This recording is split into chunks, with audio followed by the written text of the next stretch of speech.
কিরে দোস্ত, শুনলাম তুই নাকি বিদেশ আবার চাইতেছস। তো কোন দেশে যাবি? বিদেশ যে যাবি, কোনো কাম কাজ শিখছস? কোনো যোগ্যতা অর্জন করছস? সাবধান, যোগ্যতা অর্জন করা ছাড়া বিদেশে যাইস না, তাহলে কিন্তু বাস খাবি।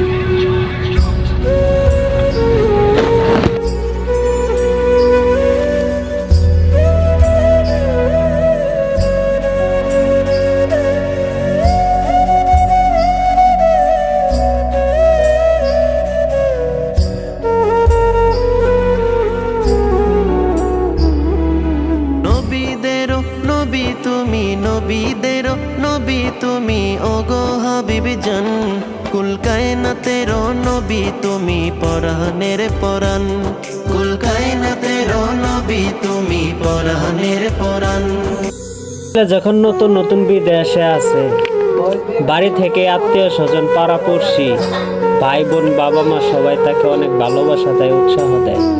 কিন্তু আস্তে আস্তে যখন মাসের বেতন পাই, প্রথম বেতন পাঠাই, 2 মাস 3 মাস 4 মাস 5 মাস 1 বছর বেতন পাঠায়, তাদের কাছেও খুব ভালো লাগে, যে টাকা পাঠায় তার কাছেও খুব ভালো লাগে। কিন্তু রে ভাই, যে প্রবাসে থাকে সেও কখনো জানে না যে তার ভবিষ্যতে কি অন্ধকার নেমে আসতেছে।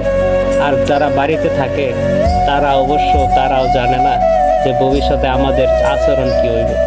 কিন্তু আস্তে আস্তে যখন পুরান হয়ে যায়, টাকা পাঠাইতে অভ্যস্ত হয়ে যায়, তখন বাড়ি থেকে লাস্টে এক মুহূর্তে কোনো সময় বলে যে বাজান টাকা পাঠাস না কেন, সামনে ঈদ, মার্কেট করতে হইব, অনেক মানুষ আছে, তোর ভাই আছে, বোন আছে, তোর মা আছে, আমি আছি, মার্কেট করো লাগবো, বাজার করো লাগবো, টাকা পাঠাস না কেন। এই কথাটা কোনো সময় জিজ্ঞাসা করে না ফ্যামিলির কেউ। বাজান তুমি খাইছো কিনা, ঠিক মতো ঘুমাইতেছো কিনা, শরীর ঠিক আছে কিনা, ঠিকঠাক মতো দিনকাল কাটতেছে কিনা, এইসব কথা কেউ জিজ্ঞাসা করে না। তেমনই এক ঘটনা ঘটছে আমার এক বন্ধুর সাথে।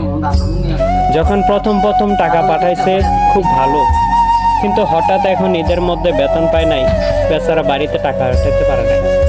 এখন বাড়ি থেকে বাবা ফোন দিয়ে বলে, তুই টাকা পাঠাস না কেন, তুই বাড়িতে আইবি, তুই অসুস্থ কি সুস্থ কিনা কোনো কিছু জিজ্ঞাসা করে না, কিন্তু শুধু একটা কথাই বলছে, তুই টাকা পাঠাস না কেন।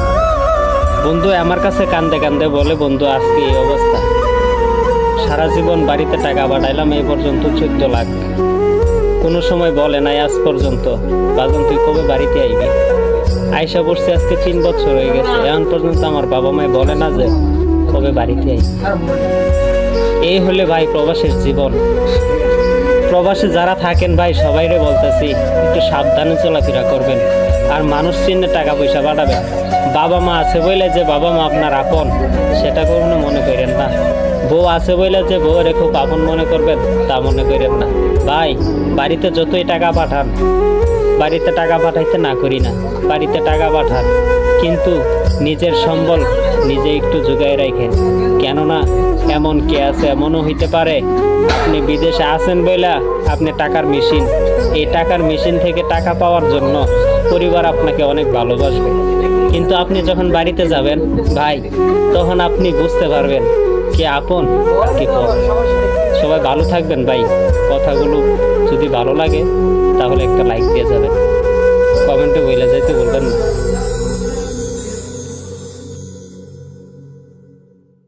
لأجاريهم قلدت ظاهر ما فيهم فبدوت شخصا آخر كي أتفاخر وظننت أنا أني بذلك حصت غنى فوجدت أني خاسر فتلك مظاهر لا لا لا نحتاج المال كي نزداد جمالا جوهرنا هنا في القلب دلالا لا لا نرضي الناس بما لا نرضاه لنا حالا ذاك جمالنا يسمو يدا